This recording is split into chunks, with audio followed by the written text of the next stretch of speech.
Welcome back A T V morning with Farhan میں خوش آمدید۔ یہ دن جو ہے جہاں پر یہ غم کے ہیں، سوگ کے ہیں، وہاں پر اس کے ساتھ ساتھ ایک چیز کی اہمیت، افادیت اور اس کی جو ضرورت ہے اس کے بارے میں کلیئرٹی کے بھی ہیں، اور وہ ہیں جو رسول پاک صلی اللہ علیہ وسلم نے ہمیں بتایا تھا کہ میں تم میں دو چیزیں چھوڑے جا رہا ہوں، ایک ہے اللہ کا حکم جو کہ قرآن پاک ہے، اور دوسری اپنی یہ جو اہل بیت ہیں جن کی مودت، جن کی محبت، سنت رسول صلی اللہ علیہ وسلم جو ہے، جب تک ہم ان کے ساتھ جڑے رہیں گے ہم سیدھے راستے پر رہیں گے۔ جیسے کہ میں اپنے آج کے پروگرام کی ابتدائیہ میں بھی آپ سے بات کر رہی تھی کہ یہ ایک بہت لمبا سلسلہ ہے جس کو ہمیں انڈرسٹینڈ کرنے کی اور رسپیکٹ کرنے کی ضرورت ہے۔ آج محرم الحرام کے ان خصوصی دنوں کے حوالے سے ہم نے جس اہمیت اور فضیلت کے اوپر بات کرنے کا ارادہ کیا اور سوچا ہے وہ ہے اہل بیت، کہ اہل بیت کی فضیلت، اہل بیت کی جو اکرام ہے، ان کے احترام کا جو تقاضا ہے وہ کیا ہے۔ آج اس کے بارے میں جانیں گے بھی اور بات بھی کریں گے۔ میرے ساتھ موجود ہیں ڈاکٹر عبدالباسط مجاہد صاحب، نامور مورخ بھی ہیں اور مذہبی اسکالر بھی ہیں، شکریہ تشریف آوری کا۔ اور میرے ساتھ موجود ہے شمائلہ جاوید صاحبہ، اسلامک اسکالر ہیں، شکریہ تشریف آوری کا۔ میرے ساتھ کمل بھی موجود ہیں، کمل نواز جو ہیں خوبصورت آواز کے ساتھ ثنا خوانی بھی کرتی ہیں، اور آج جب ہم بات کر رہے ہیں فضیلت اہل بیت کی تو اس حوالے سے بھی بہت سے خوبصورت کلام جو ہے وہ ہمارے ساتھ شیئر کریں گی۔ سب سے پہلے میں اپنی گفتگو کا آغاز کروں گی ڈاکٹر صاحب آپ سے کہ اس کے بارے میں کوئی ابہام کیا ہونا چاہیے کہ اہل بیت کی تکریم، ان کا احترام جو ہے وہ ہم پہ فرض ہے، اور اس کا تقاضا جو ہے وہ کس درجے ہے، اور اس کے لیے ہمیں کیا کیا کچھ کرنا ضروری ہے۔ بسم اللہ الرحمن الرحیم، اللہم صلی علی محمد و آل محمد۔ سب سے اہم بات یہ ہے کہ جو وجہ تخلیق کائنات ہیں، یعنی کہ حضرت محمد مصطفیٰ صلی اللہ علیہ وآلہ وسلم، آپ صلی اللہ علیہ وسلم کا مقام بلند یہ ہے کہ اللہ تعالیٰ نے سورہ التوبہ میں انسانی جتنی انسان کے لیے قابل محبت رشتے ہو سکتے ہیں، کاروبار ہو سکتے ہیں، گھر اور کوٹھیاں اور مکان اور محلات ہو سکتے ہیں، ان سب کو گنوا کر کہا کہ اگر یہ سب تمہیں اللہ، اس کے رسول صلی اللہ علیہ وآلہ وسلم اور اس کے راستے میں جہاد کرنے سے زیادہ عزیز ہیں تو فتربصوا حتی یأتی اللہ بامرہ، پھر انتظار کرو کہ اللہ اپنے امر کو لے آئے، یعنی قیامت برپا ہو جائے، اور ایک معنی اس کے اندر ہے کہ اب اللہ تعالیٰ اپنے عذاب کو لے آئے، اپنے امر کو لے آئے، کیونکہ امر کا لفظ قرآن میں اسی معنی۔ اس کا مطلب ہے کہ یہ تو شرط ہے نا ایمان کی، صرف یہ نہیں کہ چاہنا، سب سے زیادہ چاہنا، ہر چیز سے زیادہ چاہنا، تو پھر یہ کیسے ممکن ہے کہ جب ہم کہہ ہی رہے ہیں کہ اہل بیت رسول صلی اللہ علیہ وسلم، ان سے محبت میں، ان کے احترام میں، ان کے ساتھ اپنی دھڑکنوں کو دھڑکتے ہوئے محسوس کرنے میں کیا کوئی سوال ہو سکتا ہے؟ کوئی ایسا شخص کہ جو ایمان کا دعوے دار ہو؟ اور میں اسے تھوڑا سا آگے بڑھ کر یہ کہوں گا کہ دیکھیں، ہمیں تو اللہ کا عرفان رسول اللہ صلی اللہ علیہ وسلم نے دیا نا، بلا شبہ آپ نے فرمایا کہ اللہ ہے اور وہ واحد ہے، تو ہم نے مان لیا۔ آپ نے فرمایا کہ یہ جو میں بات کر رہا ہوں یہ اللہ کا کلام ہے، اور یہ جو بات کر رہا ہوں یہ میں کر رہا ہوں، ہم نے مان لیا کہ یہ قرآن ہے اور یہ حدیث مبارکہ۔ لہٰذا ہم تو رب محمد صلی اللہ علیہ وسلم کو جانتے ہیں، ہم تو اس کلام کو جانتے ہیں جو آپ کے قلب اطہر پر نازل ہوا۔ اسی طرح سے جو آپ کے جسم کے حصے ہیں، جو آپ کے یعنی ہر طرح کے وارث ہیں، ان کے بارے میں یہ سوال اٹھ رہا ہی، میں تو اس پر انگشت بدنداں ہوں کہ یہ کیسے ممکن ہو سکتا ہے۔ پھر نبی کریم صلی اللہ علیہ وسلم کے جو رحمت للعالمین ہیں، سارے جہانوں پر جن کی رحمت ہے، اور وہ جیسے آپ نے آپ کے ایک ارشاد کو کوٹ کیا اپنی گفتگو کے آغاز میں، وہ کہہ رہے ہیں کہ میں تم سے اور کچھ نہیں چاہتا سوائے اس کے کہ مودت میرے اہل۔ سورہ شورہ کی آیت مبارکہ جہاں اللہ تعالیٰ نے رسول پاک صلی اللہ علیہ وسلم کو حکم دیا ہے کہ آپ ان سے کہہ دیجیے کہ میں تم سے اور کچھ نہیں مانگتا سوائے اپنے، یعنی آپ کے جو دہن مبارک سے محبت کے۔ اچھا، یہ سب کچھ کے باوجود اصل میں معاملہ کیا ہے؟ ایک تو ہم واقف نہیں ہیں قرآن سے اور سیرت مبارکہ سے، پھر دوسرا یہ کہ ہم نے اپنے آپ کو تقسیم در تقسیم کر لیا ہے، اور اس میں ہم بالکل یعنی آنکھوں پر پٹی بن جاتی ہے۔ اور قرآن ہی ایک جگہ پر کہتا ہے کہ آنکھیں اندھی نہیں ہوتی، دل اندھے ہوتے ہیں جو سینوں کے اندر۔ اب دیکھیں کیسا، یعنی کیا ظاہر ہے اللہ کا کلام ہے کہ بظاہر آنکھوں سے نظر آ رہا ہوتا ہے، لیکن وہ اندھی محسوس اس لیے ہو رہی تھی کہ چونکہ جو قلب ہیں وہ اندھے ہو جاتے ہیں۔ نبی کریم صلی اللہ علیہ وآلہ وسلم نے خود ارشاد فرمایا، قرآن کا آپ نے حوالہ دیا، اس کے بعد آپ کی پوری زندگی، یعنی کائنات میں کوئی ایسی شخصیت نہیں، ایون کوئی ایسے نبی نہیں ہے اللہ کے، ایسے کوئی رسول نہیں ہے جن کا ایک ایک لمحہ محفوظ نہ ہوا ہو اور ہم تک پہنچا نہ ہو۔ تو اس سب میں ہمیں نظر نہیں آتا کہ آپ صلی اللہ علیہ وآلہ وسلم کس طرح سے انہوں نے حضرت علی کرم اللہ وجہ کی اولاد کی طرح تربیت کی، کیا مقام بلند حضرت علی کرم اللہ وجہ کو حاصل ہے۔ یہی بات کافی ہے کہ ہم کسی اللہ کے رسول صلی اللہ علیہ وسلم کے صحابہ کرام رضوان اللہ مجمعین سارے بہت قابل احترام ہیں، لیکن یہ جو ٹرم ہے کرم اللہ وجہ کریم، یہ نبی کریم صلی اللہ علیہ وسلم کی سنت مبارکہ ہے۔ بالکل۔ اور آپ کی سنت مبارکہ وہ کہ وہ جو مولود کعبہ ہیں ان پر نظر پڑتے ہی یہ بات آپ نے فرمائی۔ حضرت علی کرم اللہ وجہ کو جو ان کے مقام ہائے بلند ہیں، ان میں سے پہلا اگر آپ بہت روشن سمجھ لیں تو وہ کیا ہے کہ نبی کریم صلی اللہ علیہ وسلم وہ چہرہ اطہر، وہ ایسا روشن چہرہ، اس چہرے کو آنکھیں کھولتے ہی پہلی جو نظر تھی حضرت علی کرم اللہ وجہ، اللہ نے نصیب کی کہ حضور کا چہرہ تھا۔ اور جو معلم انسانیت ہیں ان کی جو درسگاہ میں سب سے زیادہ تربیت اور سب سے زیادہ جو وقت گزارنے کا شرف حاصل ہے وہ بھی حضرت علی کرم اللہ وجہ کریں۔ جی، اور یہ جو آپ نے بات کی، ظاہر ہے کہ ان کے گہوارے میں، ان کی گود میں پلنے والے ان کے چچا زاد بھائی، یہ جو ہے اس پر تو نبی کریم صلی اللہ علیہ وآلہ وسلم کا یہ ارشاد جو بالکل ایسے روشن تحریر کی طرح آویزاں ہے پوری کائنات میں، وہ کیا ہے؟ انا مدینۃ العلم وعلی بابوہا، کہ وہ جو سارا اللہ تعالیٰ نے اپنے بارے میں کہا کہ وفوق کل ذی علم علیم، کہ ہر جاننے والے سے اوپر ایک جاننے والا اور وہ اللہ۔ اس کے بعد نبی کریم صلی اللہ علیہ وسلم مقام بعد از خدا بزرگ تو ہی قصہ، وہ فرما رہے ہیں کہ میں علم کا شہر ہوں، اور اس کا دروازہ کون ہے؟ علی کرم اللہ وجہ کریم۔ اور ہم کیوں مطلب غدیر خم کا ذکر کرتے ہوئے ہم سب لوگ بھی مطلب ایک بہت اہم واقعہ ہے کہ آخری خطبہ جو کہ رسول پاک صلی اللہ علیہ وآلہ وسلم نے ارشاد فرمایا، خطبۃ الحجۃ الوداع، اور اس کے بعد آپ جب تشریف لے جانے لگے ہیں اور راستے میں ایک جگہ پر جو کہ غدیر کا مقام ہے اور وہاں پہ رک کر آپ نے ایک اور بہت جو ہے خطاب فرمایا ہے، اور وہ خطاب یہی ہے کہ جس کا میں مولا اس کا علی مولا۔ یہ ایک طرح سے سارٹ آف بیت بھی ہے، سارٹ آف ایک ارشاد بھی ہے، فرمان بھی ہے، ایک حکم بھی ہے، حضرت علی کرم اللہ وجہ کی ایک منقبت بھی ہے، ان کی شان کا، ان کے مقام کا ایک بیان بھی ہے۔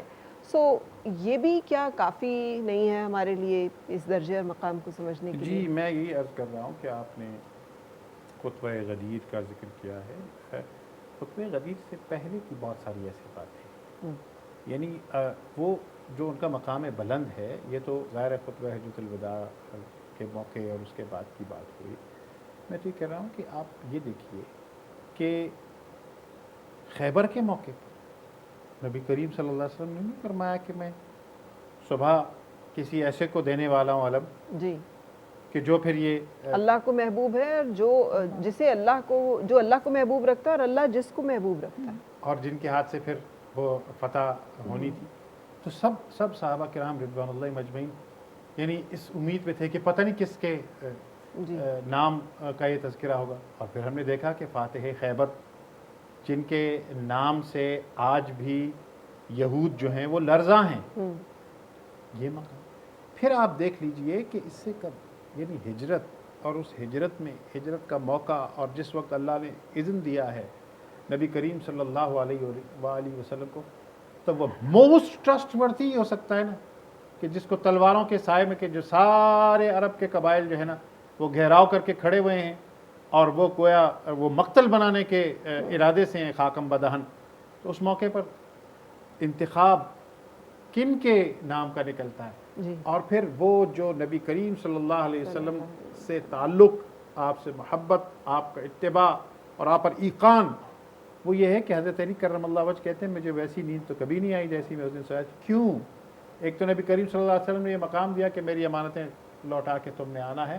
اور مجھے میری طرف آ کے مجھے ملنا ہے، اور وہ قباء کے مقام پر پھر ملے۔ ان سے پوچھا گیا کہ آپ کو ڈر نہیں لگا، تو انہوں نے کہا کہ رسول پاک صلی اللہ علیہ وسلم نے مجھے کہا تھا کہ تم آ کے مجھ سے یہاں پہ ملنا، تو مجھے یقین تھا جی کہ آپ نے مجھے کہہ دیا ہاں، تو پھر مجھے مجھے گزن نہیں پہنچ سکتی۔ مجھے کیا ہو سکتا ہے، کیسے ہو سکتا ہے، یہ سارے معاملات۔ پھر آپ دیکھ سکتے ہیں کہ نبی کریم صلی اللہ علیہ وسلم کی زندگی کے سارے مواقع، ان سارے مواقع پر وہ کیا کیا کیا الفاظ ہیں۔ بہترین ساتھی اور رفیق۔ ہاں ہاں، آپ دیکھیں جو ایمان لانے کا شرف سب سے پہلے حاصل ہوا، پھر اس کے بعد پھر وہ جو اعزاء و اقربا کا اللہ نے حکم دیا کہ وانذر عشیرتک الاقربین، قرآن میں ذکر ہے، اس موقع پر کوئی ماننے پر تیار نہیں تھا، تو حضرت علی کرم اللہ وجہ پھر اسلام کی دعوت پر کھڑے اور کہا کہ میری ٹانگیں پتلی ہیں اور مجھے آشوب کی چشم بھی ہے، لیکن میں آپ کا ساتھ ہوں، اور اس ساتھ کو پھر نہ صرف نبھایا بلکہ اسے امر کر دیا۔ تو یہ ہے حضرت علی کرم اللہ وجہ کریم۔ اور پھر جو نبی کریم صلی اللہ علیہ وسلم کی بہت ہی محبوب ہستی، جی حضرت فاطمہ سلام اللہ علیہا، جی آپ کی صاحبزادی، اور وہ صاحبزادی کے جن کو آپ نے فرمایا کہ یہ خاتون جنت ہیں، خواتین کی سردار ہیں جنت میں، اور پھر آپ نبی کریم صلی اللہ علیہ وآلہ وسلم کا تعلق دیکھ لیجئے، اور وہ بہت سارے اس میں سبق پنہا ہیں کہ آپ صلی اللہ علیہ وسلم اٹھ کر بیٹھے، جی اپنی جو جگہ جہاں بیٹھے ہوتے تھے وہاں پر انہیں بیٹھا۔ کیا یہ سب باتیں کیا ہم نے سن نہیں رکھی ہیں؟ جی کیا ہمیں معلوم نہیں ہیں؟ اور پھر آپ دیکھیے کہ کتنے لوگوں کی خواہش تھی، اور بجا طور پر خواہش تھی کہ وہ نبی کریم صلی اللہ علیہ وسلم کی یہ جو جگر گوشہ ہیں، ان کی جو جگر گوشہ جن کا بطول لقب ہے، ان کے بارے میں۔ لیکن یہ فیصلہ کہاں ہوا؟ جی سب کو اس بات کا علم ہے۔ ویسے تو یہ ظاہر ہے کہ ہر امر جو اس دنیا میں ہوتا ہے وہ اللہ کے حکم سے ہوتا ہے، اجازت سے ہوتا ہے، اور یہ رشتہ طے پایا۔ ہم یہاں سے تھوڑا سا، چونکہ ہم بات کر رہے ہیں حضرت علی کرم اللہ وجہ کریم کی اور سیدہ بطول فاطمۃ الزہرا رضی اللہ تعالیٰ عنہ کی، تو میں آپ کو بھی شامل گفتگو کروں گی شمائلہ، اور میں چاہوں گی کہ اہل بیت کی فضیلت جو ہے قرآن پاک بارہا اس بارے میں ہمیں بتاتا ہے، اور واقعات ہیں قرآن پاک میں جو ہمیں اس طرف نشاندہی کرتے ہیں، تو اس کے بارے میں ضرور ہم بات کریں آج۔ جی،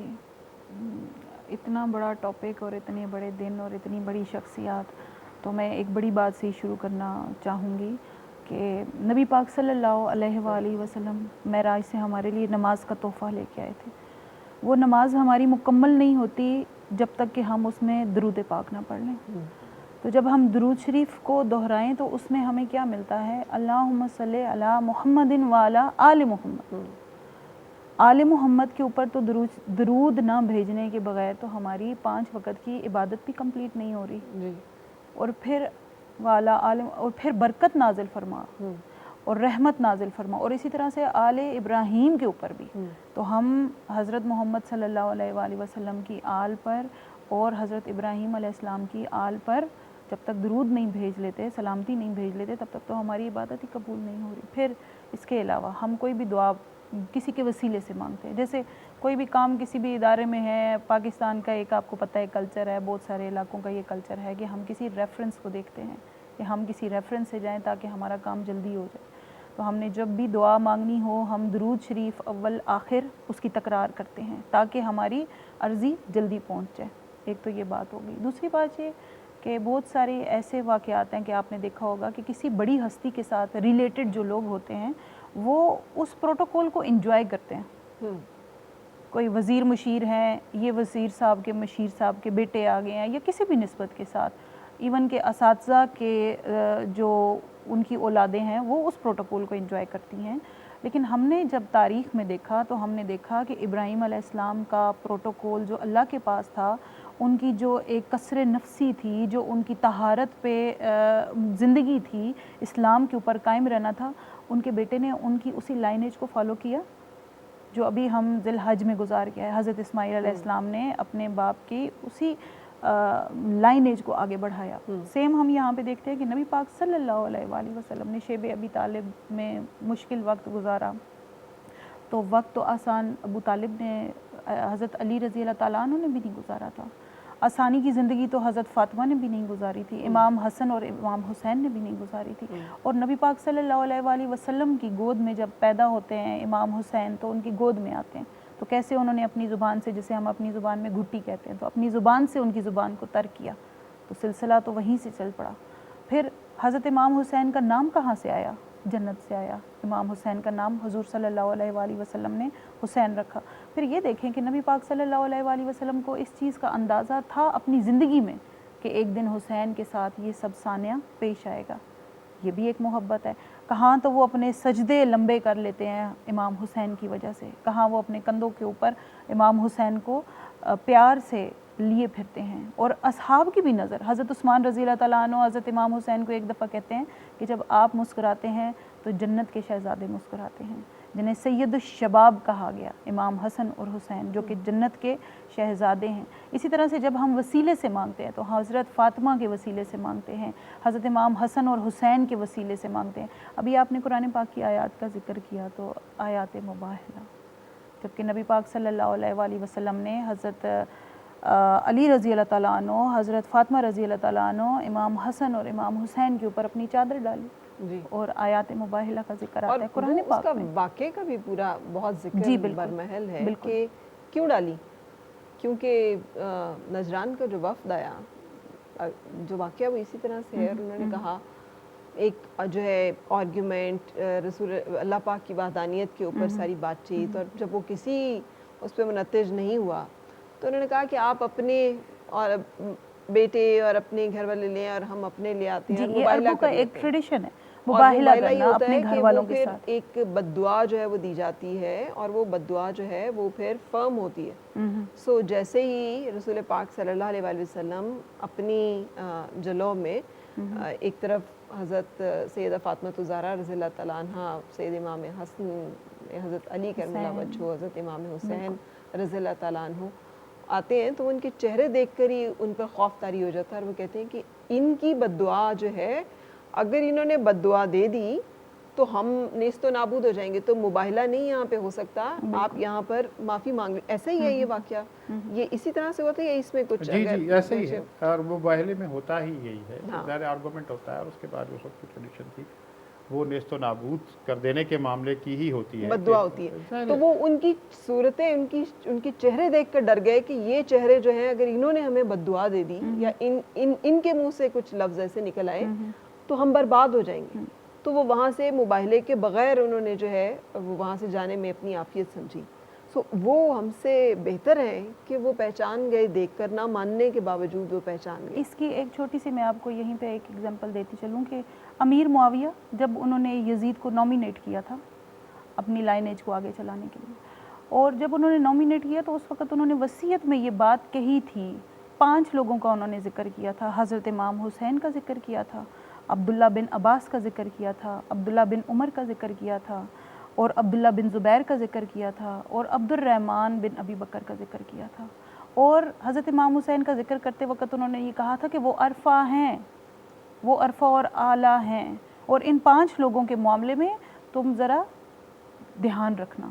کیونکہ یہی 5 اس وقت ایسے لوگ تھے جی جی کہ جو سینئر ترین تھے، اور جو بہت جن کا کسی نہ کسی طریقے سے کنیکشن ڈائریکٹلی جا کے رسول پاک صلی اللہ علیہ وآلہ وسلم سے جڑتا تھا، اور وہ ظاہر ہے ان کے بارے میں وہ تھے۔ اچھا، اب جیسے میں بات کر رہی ہوں قرآن پاک کی آیات مبارکہ کی بھی اور یہ سب، ڈاکٹر صاحب مجھے بتائیے گا کہ فضیلت کا تو ہم تعین کر ہی نہیں سکتے جب ہم یہ سارے واقعات دیکھتے ہیں، پھر اس میں ہمارے اوپر ذمہ داریاں کیا عائد ہوتی ہیں؟ دیکھیے، سب سے اہم بات یہ ہے کہ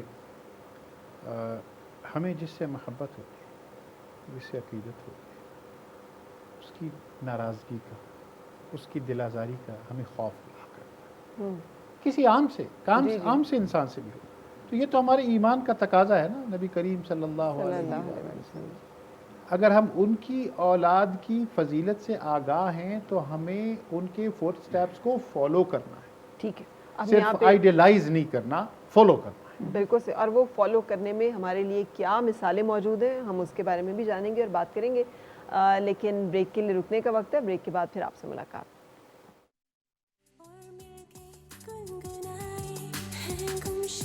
جو خوشیاں